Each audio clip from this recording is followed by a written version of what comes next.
katanya dia. Jadi disitulah pertama, kemudian saya mengajukan anak saya yang ada di sini, Michael Hermawan, where are you?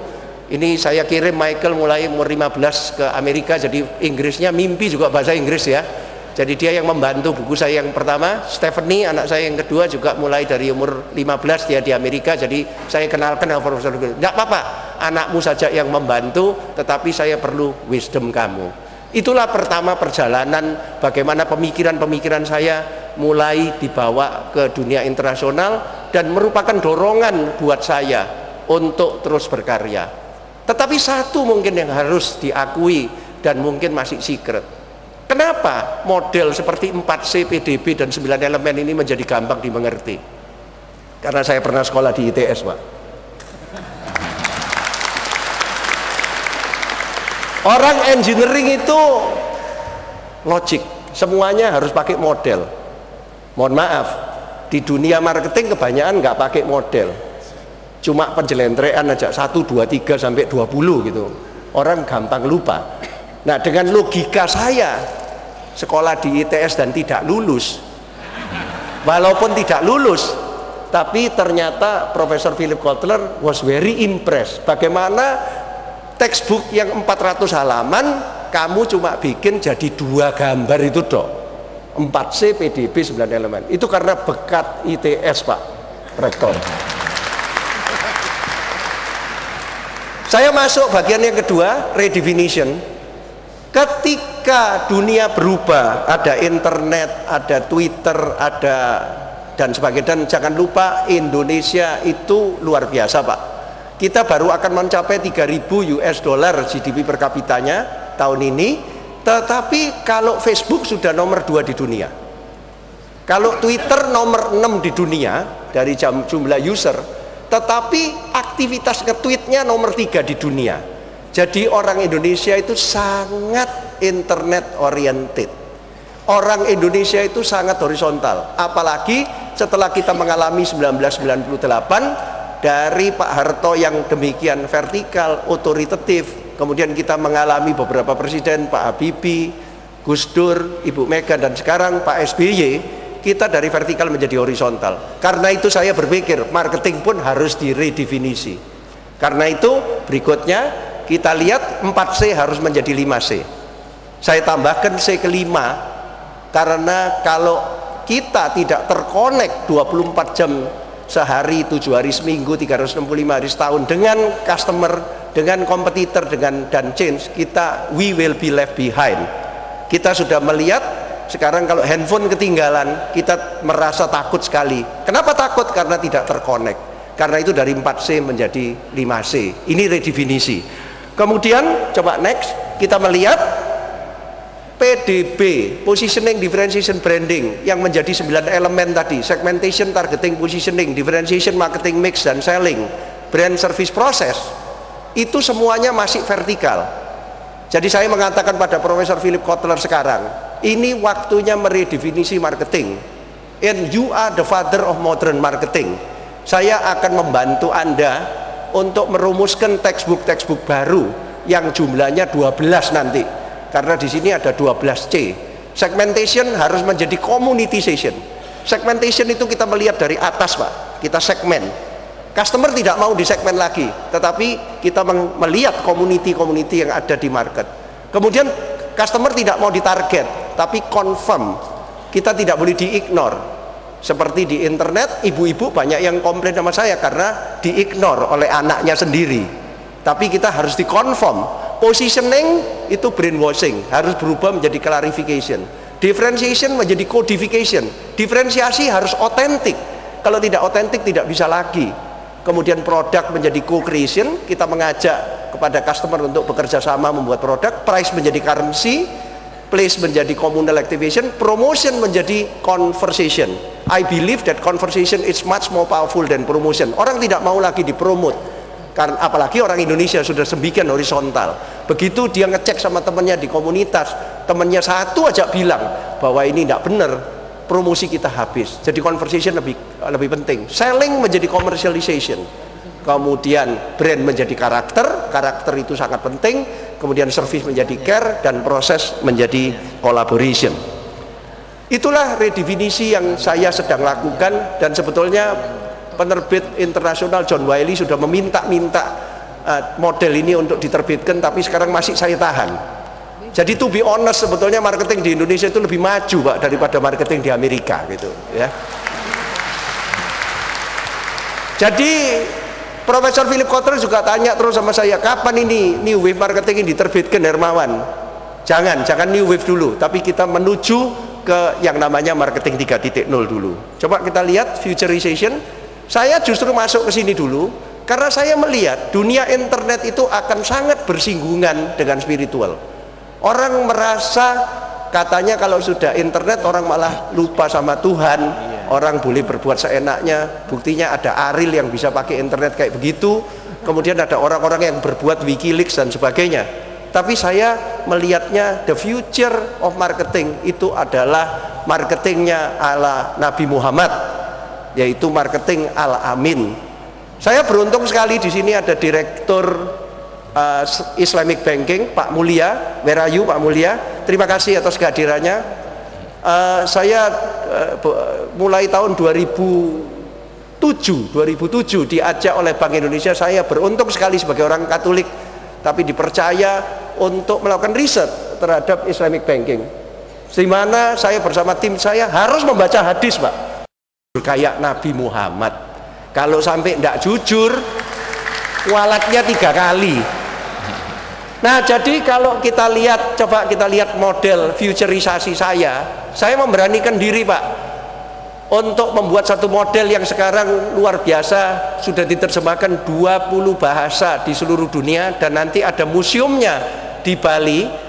Terima kasih sekali ada keluarga dari Puri Saren Ubud yang berada di sini, Bapak Cokorde Gede Sukawati. Terima kasih, ini keluarga kerajaan Ubud yang menyediakan tanah dan bangunan untuk museum marketing 3.0, the first marketing museum in the world Pak.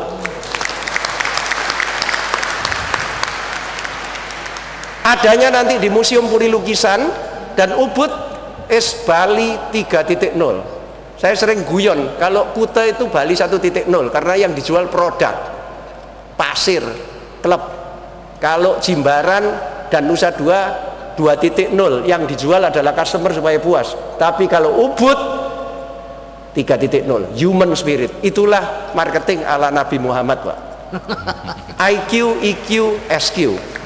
Jadi kalau Bapak lihat model yang ini adalah yang di sebelah kiri itu adalah kalau marketing itu cuma produk, main. Orang diajari kalau produknya bagus, harganya masuk, oke. Tapi kalau yang kolom kedua 2.0 itu bagaimana produknya harus bagus tapi customernya puas. Tapi kalau 3.0 yang penting kita harus jujur. Produk mesti bagus, customer mesti puas, tapi produk mesti jujur. Mungkin penerbitan buku marketing 3.0 yang mempunyai forward dari Pak SBY ini satu-satunya buku saya yang diberi forward oleh Pak SBY, dan kita berharap Pak SBY nanti bisa meresmikan museum itu pada tanggal 27 Mei, di mana sekarang kayaknya sudah 80% beliau berkenan hadir. Memang di situ dikatakan bahwa SQ lah yang menjadi dasar daripada IQ EQ. Marketer tidak boleh cuma pinter, marketer tidak boleh cuma sensitif terhadap customernya, bukan cuma IQ EQ, tapi akhirnya harus SQ. Dan kalau boleh terus terang, memang inspirasinya dari Bank Syariah Pak. Cuma saya tidak ngomong sama Profesor Philip Kotler pertamanya. Baru minggu lalu beliau senang sekali karena sukses bicara di Abu Dhabi, kemudian Jeddah dan Riyadh. Kemudian dia menulis kepada saya, Hermawan, kenapa ya orang-orang di Timur Tengah kok senang sekali pada marketing 3.0? Dan mereka bertanya, kenapa kok mereka bertanya, this is in line with Islamic values. Baru saya bilang bahwa sebetulnya inspirasi saya ya dari Nabi Muhammad yang Al-Amin itu. Makanya saya bilang orang Amerika itu harus ikro gitu ya, baca. Saya diajari rektor Universitas Islam Negeri Sarif Hidayatullah, Pak Komarudin Hidayat, yang mengatakan pada saya, Pak Hermawan, orang kalau belajar agama itu jangan cuma syariat, tapi hakikat, tarekat, makrifat. Kalau sudah sampai atas, sudah sampai sufi, semuanya itu sebetulnya sama. artinya cinta, harus berbuat baik. Hablum minallah, hablum minanas. Marketing 3.0 adalah vision saya bahwa in the future, whatever your religion. Buktinya saya pulang dari Filipina ngomong di depan 500 orang, orang bilang, this is in line with the Bible, Hermawan. Yes, because 3 things in Bible is only faith, hope, love. Pulang dari Jepang, 100 orang eksekutif dan profesor dengerin saya, ini cocok sama Taoism. Saya pulang dari Hong Kong Polytechnic University, Profesor Hong Kong bilang ini cocok sama Yin Yang. Jadi sebetulnya kalau kita jujur sama orang, whether you are a believer or even non-believer, Anda sudah dipaksa oleh internet sekarang untuk tidak bisa menyembunyikan apapun. Saya tidak peduli agamanya apa, walaupun ini inspirasinya dari Nabi Muhammad, tapi akhirnya dipaksa, mau tidak mau. Marketing in the future itu harus kejujuran. Siapa yang tidak jujur walaupun produknya bagus, bisa menyenangkan customer, dia tidak akan bisa survive. Karena itulah barangkali buku ini menjadi sangat timely, terutama sesudah 15 September 2008, bom yang lebih hebat daripada 11 September 2001, yaitu Lehman Brothers ditutup karena tidak jujur. Maka karena itu buku ini sekarang 20 bahasa, dan mudah-mudahan nanti kalau 27 Mei museumnya di Ubud datang, akan mendatangkan intellectual marketing tourism, Pak Sabta. Jadi you will have new segment untuk datang ke Bali. Sekarang bagian yang kedua, silakan. Sekarang what is Dr. Honoris Causa means? Buat saya, coba kita lihat, Dr. Honoris Causa ini buat saya penting untuk banyak pihak. Yang pertama, terima kasih untuk ITS yang memberanikan diri untuk pertama kali memilih saya untuk menerima Dr. Honoris Causa pertama. Yang kedua, buat saya sendiri mean something yang luar biasa. Dan yang ketiga, mudah-mudahan bisa bermanfaat untuk Indonesia. Next, coba kita lihat Profesor Philip Kotler ketika mengetahui bahwa inaugurasi akan berada pada hari ini, dia mengirim email kepada saya tanggal 6 Desember. Ini potongan dari emailnya Profesor Philip Kotler. Congratulations, I think highly of the engineering school. Maksudnya ITS ini, Pak. To award you are a most deserved honorary degree.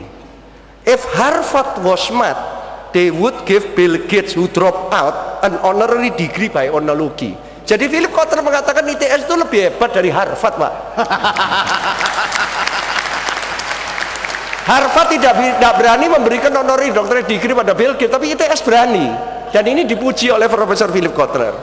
I can now call you with pleasure Dr. Hermawan Kartajaya. Terima kasih ITS.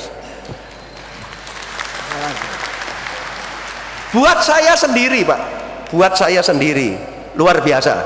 This is a true symbol of inclusivity. Terus terang saya dalam hati, kenapa kok saya yang dipilih ya? Saya ini kan triple minority. Mohon maaf ini, secara etnik, secara agama, secara drop-outan juga minority. Ini merupakan simbol bahwa ITS is the real inclusive campus in Indonesia. Luar biasa, tepuk tangan untuk ITS. Pak Murdayapo mestinya mau hadir pada hari ini, dan ketika saya melaporkan pada Pak Murdayapo, sampaikan salam saya pada Pak Rektor, karena beliau adalah anggota pansus di DPR yang mengegulkan undang-undang kewarganegaraan dan undang-undang anti diskriminasi. Jadi beliau ingin disampaikan salam hormatnya pada ITS melalui Pak Rektor. Terima kasih, Pak. Berikutnya, untuk saya sendiri, saya tahun ini ini saya ya, satu lagi, bukan itu, kok bisa thank you sudah? Gimana ini? Yang dari ITS itu, ini terlalu maju cepat ini ya. Saya tahun ini berulang tahun 63, 18 November yang lalu, 8 hari sesudah 10 November dia Natalisnya. Umurnya Nabi Muhammad 63. Karena itu slogan saya adalah live the character. Karakter lebih penting daripada branding. Branding itu percuma, banyak orang yang famous kemudian masuk penjara.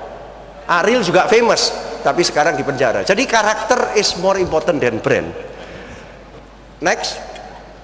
Nah, inilah Pak.